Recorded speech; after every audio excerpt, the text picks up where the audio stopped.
आज प्रधानमंत्री के निवास स्थान पर पहुंचे हैं, क्या डिमांड है, कब तक का ये धरना रहेगा? देखिए, हमारी डिमांड है कि जो हमारे नौजवान साथी बेबुनियाद आरोप लगाकर इन्होंने गिरफ्तार किए हुए हैं, उनकी रिहाई के लिए आज पूरे हरियाणा और पंजाब के अंदर बीजेपी के लीडरों के घर के बाहर प्रदर्शन है 4 घंटे का, 12 से लेकर 4 बजे तक।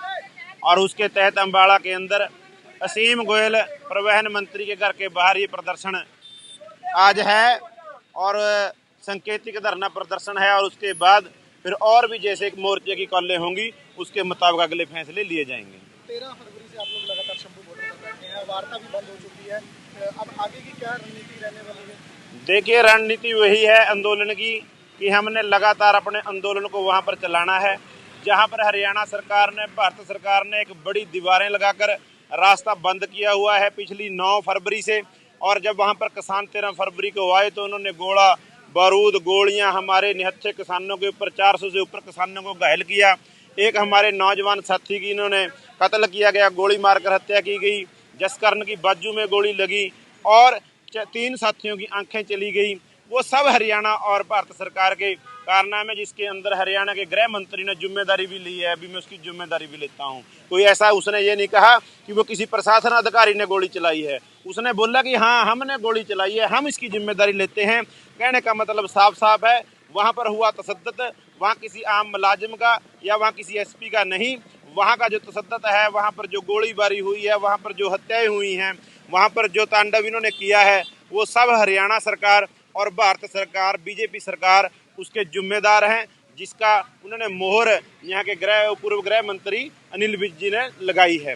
और आंदोलन को आगे तक चलाने के लिए अभी तो हमें 105-6 दिन हुए हैं, लेकिन ये आंदोलन 105-6 महीने भी चल सकता है जब तक एमएसपी गारंटी का कानून नहीं बन जाता, क्योंकि वो पूरी आवाम के लिए है, पूरे देश के लिए है। वो अकेला किसानों के लिए नहीं है, वो किसी मुलाजिम के लिए नहीं है, वो सब के लिए है।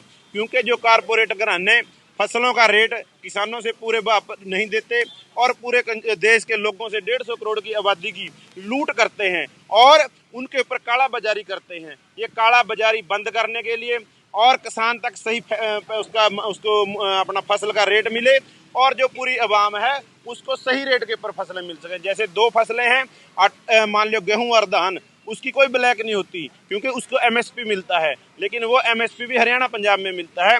अगर ऐसे ही एमएसपी कई फसलों के ऊपर मिलेगा, पूरी आवाम का फायदा होगा। कारपोरेट घराने की ब्लैक रोकने के लिए एक ही कानून है, वो एमएसपी गारंटी का कानून। अगर 23 फसलों के ऊपर एमएसपी गारंटी का कानून बन जाता है, किसान उन फसलों को पैदा करेगा और आम आदमी का उसके अंदर फायदा होगा। नहीं तो दाल 50-70 रुपये वाली 250 रुपये हो जाती है, 100 का तेल 250 रुपये हो जाता है, लेकिन कभी भी आटा 25-26 रुपये से लेकर 125-26 रुपये या 150 रुपये या 50 रुपये नहीं हुआ। उसका कारण एक ही है, उन फसलों के ऊपर एमएसपी मिलता है और फसलों को पैदा करता है।